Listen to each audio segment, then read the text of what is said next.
The first thing Beatrice Lowry noticed when she arrived at Blackwood Estate in September of 1867 was that the iron gate at the end of the carriage drive had no handle on the inside. She had been hired as a parlor maid, one of 3 new staff members engaged by the Blackwood household that autumn. The estate sat on a low rise above the village of Kettlesby in the North Riding of Yorkshire, and it had been visible from the road for most of the final mile of the carriage journey. A grey stone manor of perhaps 20 rooms, built in 1798, surrounded by the kind of trees that grow old in the north of England and develop a permanent lean away from the wind. It looked like the kind of house that had always been there and would always be there, immovable and permanent, and indifferent to everything that happened beneath its roof. But the gate had no handle on the inside. Beatrice was 19 and practical. She told herself it was an oversight of design, an old installation built before handles on the inner face became standard. She had seen stranger things in the houses of the gentry. She went through the gate, which the coachman closed behind her with a sound she registered at the time as simply the sound of a gate, heavy iron swinging shut on its hinges, and she walked up the carriage drive with her case. Constance Blackwood was 46 years old in the autumn of 1867. She had been the wife of Sir Edmund Blackwood, who had died the previous November of a sudden illness, a matter of the heart, the village doctor had recorded, though some in Kettlesby used other language in private. Sir Edmund had been 71. He and Constance had married in 1849, when she was 28 and he was 53. The match had been unremarkable by the standards of the period. He had money and property. She had come from a Leeds family that retained the respectability of better days without the substance. Sir Edmund's death had left Constance alone in a house with 17 rooms and no family to fill them. The new staff were engaged through a placement agency in Harrogate. 3 women, Beatrice Lowry, parlour-maid, Agnes Pearce, kitchen-maid, and Ruth Hale, lady's companion, a more elevated position that came with a somewhat larger room on the upper floor and a sense of authority over the others that Ruth, being Ruth, exercised with restraint. They arrived together on the 22nd of September, in a morning of thin Yorkshire rain, and were received in the entrance hall by the housekeeper, Mrs. Doris Calder, who had been at Blackwood for 11 years and who smiled at the 3 of them with the particular warmth of a woman who is very glad to see reinforcements. Mrs. Calder gave them a tour of the house. The ground floor, drawing room, dining room, library, morning room, Sir Edmund's study, closed. The first floor, Constance's suite, 3 guest rooms, the sewing room.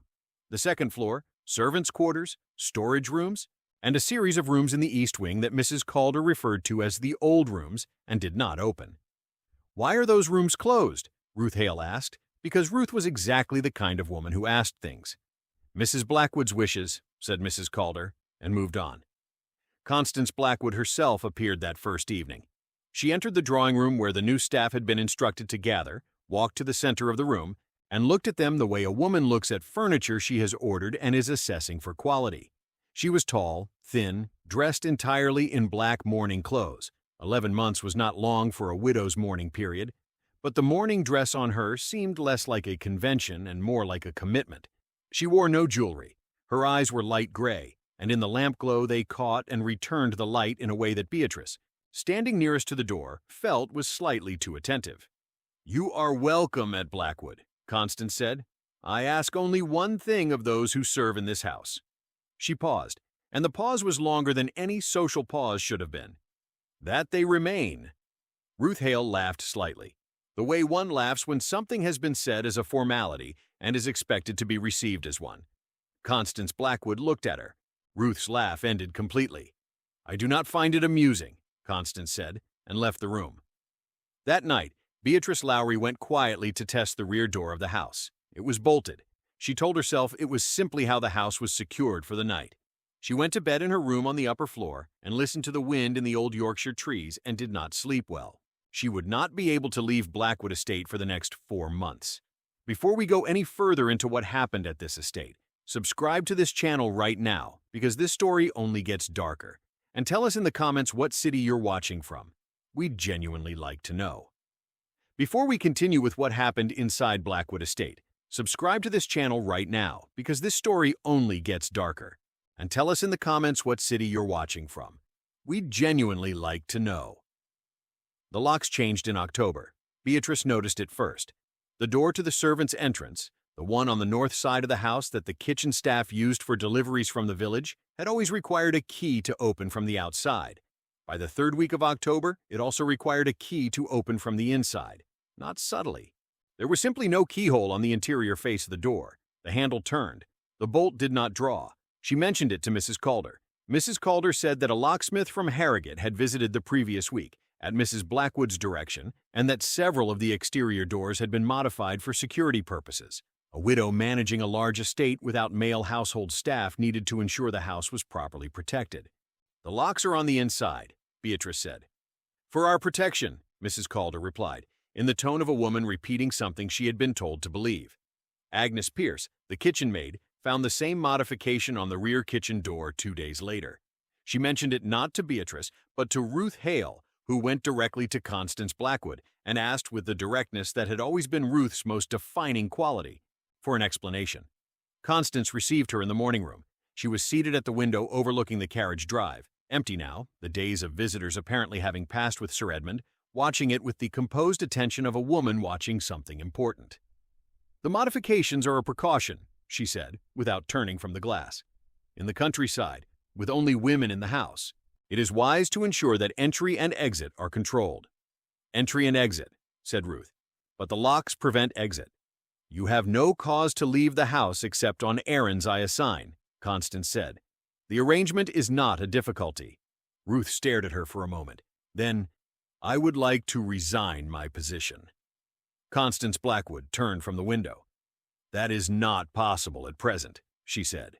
"Your contract specifies a 6-month notice period." "No contract specifies such a period." "Yours does," Constance said pleasantly. "I encourage you to review it." Ruth retrieved her copy of the contract that evening.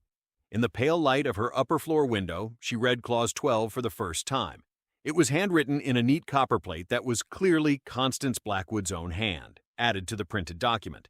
In the event that the household requires continued service for reasons of stability and well-being, the period of notice may be extended at the sole discretion of the household's mistress.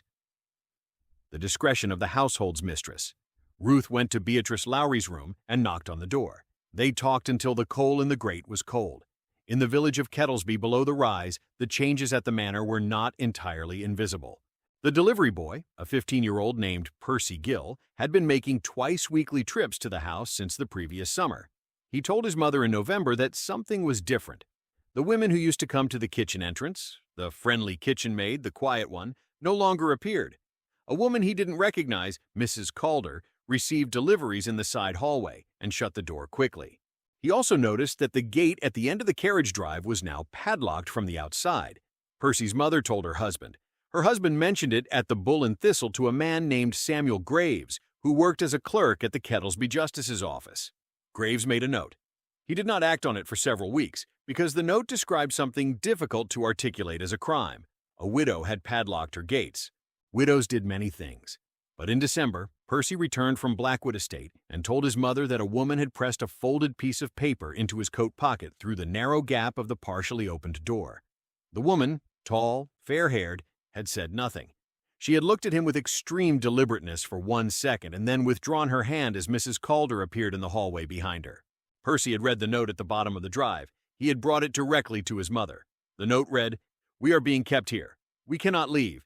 Please inform the magistrate. Ruth Hale, Agnes Pierce, Beatrice Lowry, all 3 of us, Blackwood Estate. Please, do not delay."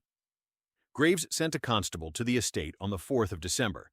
The constable was shown into the drawing room by Mrs. Calder and spoke with Constance Blackwood, who told him her staff were perfectly well and that one of the young women had experienced an episode of nervous exhaustion and had been making confused statements. She offered to let him speak with the women himself. He was not, in fact, permitted to see the women. Constance showed him the library, the morning room, the kitchen. She did not open the east wing. She thanked him for his diligence and saw him to the door with the smooth confidence of a woman who had decided that confidence was the only armor she required. He left, but Graves was not finished, and neither, in the east wing of Blackwood Estate, were the 3 women waiting 4 months for someone to help them. Subscribe to the channel before you read what they found in the east wing, because Constable Graves never spoke about what was in those rooms publicly for the rest of his life. And tell us where you're watching from. We've had people reach out saying this story reminded them of something in their own town's history. But now, subscribe to the channel before you read what they found in the East Wing, because Constable Graves never spoke about those rooms publicly for the rest of his life. And tell us where you're watching from in the comments. The second inspection of Blackwood Estate occurred on the 11th of December, 1867. Graves had requested the presence of a magistrate, Justice Horatio Webb, who had initially been reluctant on the grounds that dispatching officials to investigate a widow's household on the basis of a note passed by a delivery boy was an undertaking of considerable delicacy. He had consulted with 2 colleagues. He had eventually agreed. They arrived with 2 constables and a locksmith at 8 in the morning.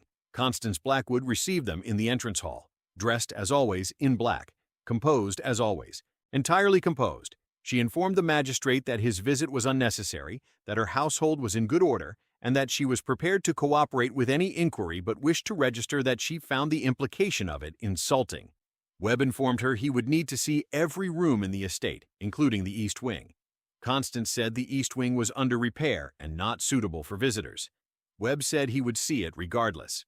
Something shifted in Constance Blackwood's face. It was small, an adjustment near the eye, a barely perceptible change in the set of her mouth.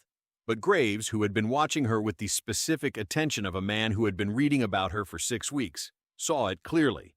It was not fear. He would think about what it was for years afterward, trying to accurately name it. The closest he ever came was this. It was the expression of a woman who had reached the end of a calculation and found the result to be something she could not accept. She stepped aside. The East Wing occupied the entire right half of the first floor. 7 rooms, 2 sitting rooms, a billiard room, a dressing room, and 3 rooms at the far end of the corridor that had no specific purpose. Rooms that simply existed, as large old houses sometimes contained rooms that existed without designation. These 3 rooms were the ones that concerned Graves. Each had a separate lock. Not the ordinary locks of interior doors, but heavy iron locks of a kind more commonly found on external doors or storage facilities. The locksmith opened them in sequence. The first room was empty, clean, recently swept. A small window with the glass intact but sealed in its frame with exterior paint applied from a ladder. A cot against one wall. A washstand. The second room held Agnes Pierce. She was sitting on the cot when the door opened. She was wearing her maid's uniform, which was clean but had been worn continuously long enough to take on the quality of clothing that has become inseparable from the person inside it. She looked at the open door, at the men in the doorway, and then she pressed her hands over her face and sat very still for a moment. Then she lowered her hands. Her eyes were dry. She appeared to have moved past the stage where she wept. "Thank you," she said, to no one in particular. Beatrice Lowry and Ruth Hale were in the third room, which they had apparently been sharing. Ruth had used the time productively. The walls near the window were covered in careful chalk marks, a calendar she had kept, day by day since early November. 71 marks. She had not missed a single day. Beatrice was the one who told Graves where to find Mrs. Calder. The housekeeper was in her own room on the upper servants' floor, her door locked from the outside. She had been confined for 11 days. Even Constance Blackwood, apparently, had found that she could not maintain complete trust in her instrument of control. In the East Wing sitting room, Graves found a plain red leather journal in the writing desk. Constance had kept it with the regularity and calm of a woman recording household accounts. The entries began in September of 1867, the week of the new staff's arrival. The journal described, in methodical and entirely untroubled language, the progression of what she called the arrangement. She had lost Edmund. She would not lose others. The household required permanence, continuity, stability. The women had come to serve the household. The household needed them to remain. The locks were a kindness. The confinement was a form of care. The alternative, their departure, the empty rooms, the silence settling back into every corner, was described, across several pages, as something not to be survived. Edmund had left her. She would not permit it to happen again. Constance Blackwood had imprisoned 4 women in her house because she could not tolerate being alone.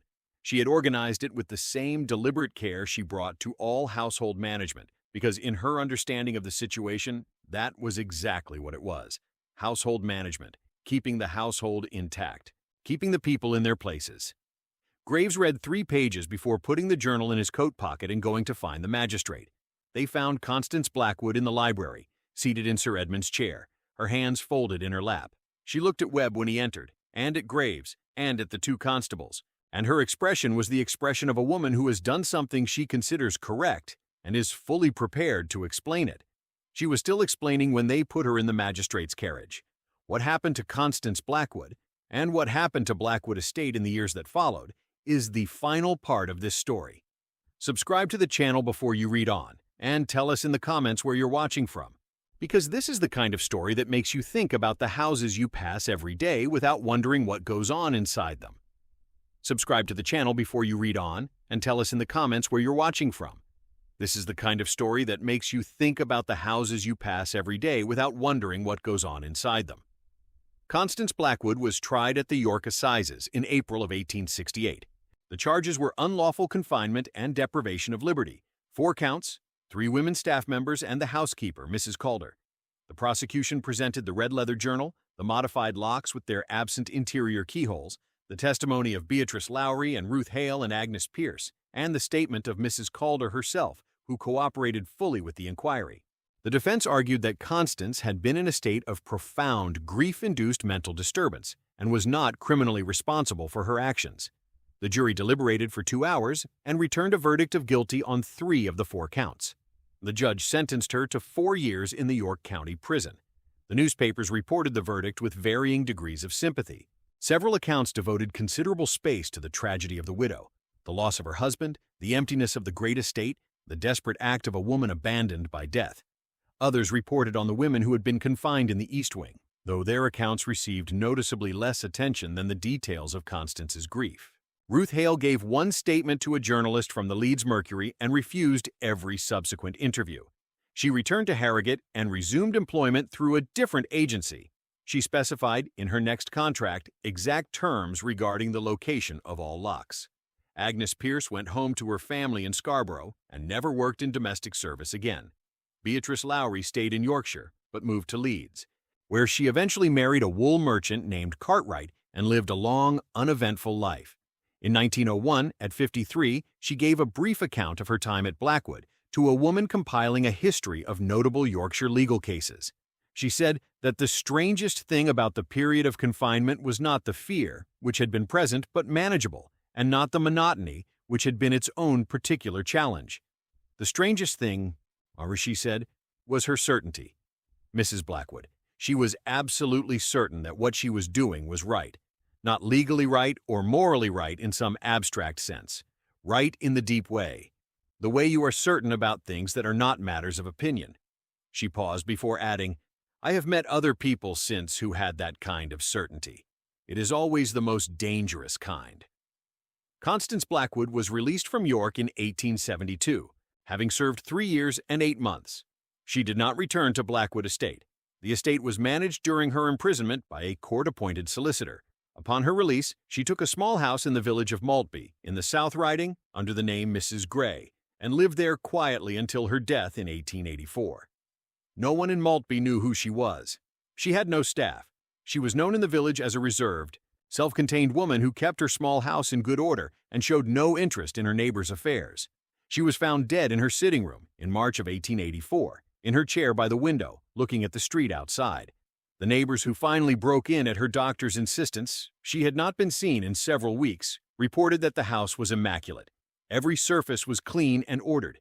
Every door in the house was locked, including the door to the room where she was found. Locked, the neighbors reported, from the inside. Blackwood Estate itself passed through several hands in the years following the trial. A manufacturing family from Bradford purchased it in 1875 and used it as a summer residence for 15 years before abandoning it. A property management company failed to find tenants. The house stood empty for most of the 1890s. In 1903, a religious institution purchased it and planned to convert it into a retreat house for clergy.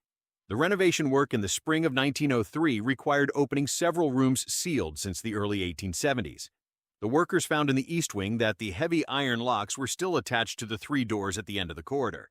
They found in the 3rd room, the one where Beatrice and Ruth had been held together, that Ruth's wall calendar was still there. 71 careful marks in pale chalk, recording November and December of 1867.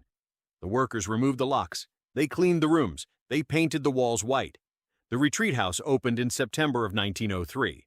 3 of the first 6 retreatants who stayed in the East Wing reported independently, without knowing of the others' accounts, that they had heard footsteps in the corridor outside their rooms in the night. Measured, steady footsteps, moving from the door at the far end of the corridor toward the staircase and then stopping. The institution's administrator investigated and found no explanation. She wrote in her report that it was likely the sound of the old stone structure settling.